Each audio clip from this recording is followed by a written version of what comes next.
छोटा सा प्यारा बच्चा था जो एक गर्म से गांव में अपनी अम्मी के साथ रहता था। वह अक्सर आसमान की तरफ देखता और सोचता कि दुनिया के उस पार क्या होता होगा। एक दिन उसने अपनी खाला से एक खत पाया जिसमें लिखा था कि वह पहाड़ों में बर्फबारी के इलाके में रहती हैं और वहां की दुनिया बिल्कुल जादुई है। ये सुनते ही अहमद की आंखों में चमक आ गई। अहमद ने अम्मी से कहा, अम्मी, क्या हम खाला के पास जा सकते हैं? अम्मी मुस्कुराई और बोली, अगर तुम अच्छे बच्चे बनो तो जरूर। कुछ ही दिनों में उनका सफर शुरू हुआ। वो लोग रेलवे स्टेशन पहुंचे जहां एक पुरानी सी पीली ट्रेन धुआं छोड़ती खड़ी थी। अहमद ने ट्रेन की खिड़की से बाहर देखा और सब कुछ नजरों में भर लेने की कोशिश करने लगा।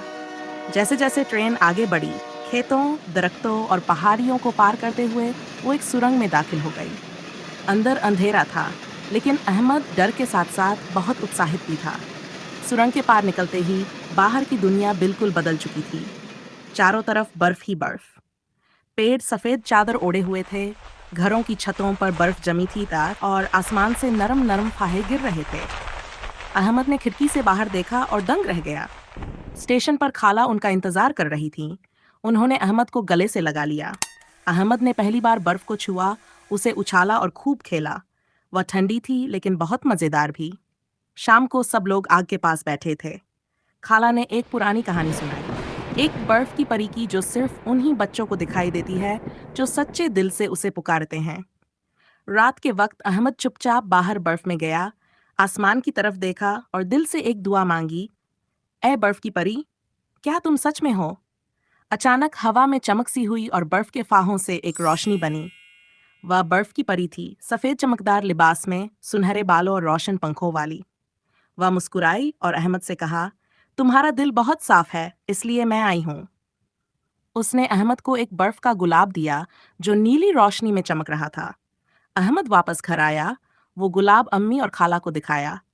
सब हैरान थे लेकिन खुश भी। उस रात अहमद ने वो गुलाब तकिए के पास रखा और चैन की नींद सो गया। बर्फ अब भी गिर रही थी, लेकिन अब वो सिर्फ ठंडी नहीं, जादुई भी लग रही थी। रात के आखिरी पहर जब सब कुछ खामोश था, अहमद के तकिए के पास रखा हुआ वो जादुई बर्फीला गुलाब हल्की हल्की रोशनी दे रहा था। अचानक गुलाब से चमकदार रोशनी निकली और कमरे में बर्फीली परी नमूदार हुई।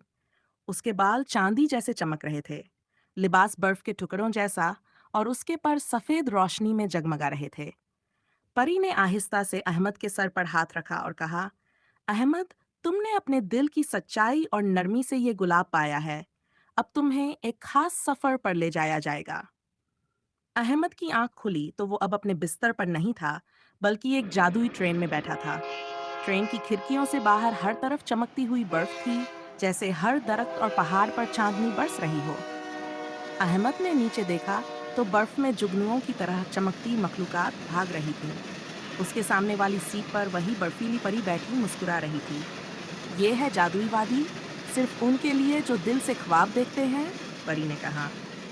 ट्रेन एक कौ से कजा जैसे पुल से गुजरी और अहमद ने नीचे नीले रंग की झील देखी जिस पर बर्फ के सुनहरी कबूतर उड़ रहे थे। ट्रेन एक सफेद महल के सामने रुकी जहां बर्फीली मखलूकात, छोटे परिजादे और जानवर सब अहमद के इस्तकबाल के लिए खड़े थे। वो सब कहते, ये है हमारे ख्वाबों का मुहाफिज, अहमद। अहमद को महल में ले जाया गया जहां उसे एक खूबसूरत किताब दी गई। उस किताब में जादुई कहानियां थीं जो सिर्फ वही पढ़ सकता था जिसने सच्चे दिल से मोहब्बत और खुलूस को महसूस किया हो।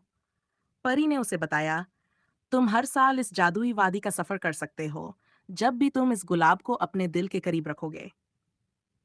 अगली सुबह अहमद की आंख खुली तो वो दोबारा अपने कमरे में था। गुलाब अब भी उसके तकिए के पास रखा चमक रहा था और उसके चेहरे पर एक पुरसुकून मुस्कान थी। तभी उसकी अम्मी कमरे में आईं और अहमद ने बस यही कहा, अम्मी, ख्वाब सच्चे भी होते हैं, अगर दिल सच्चा हो।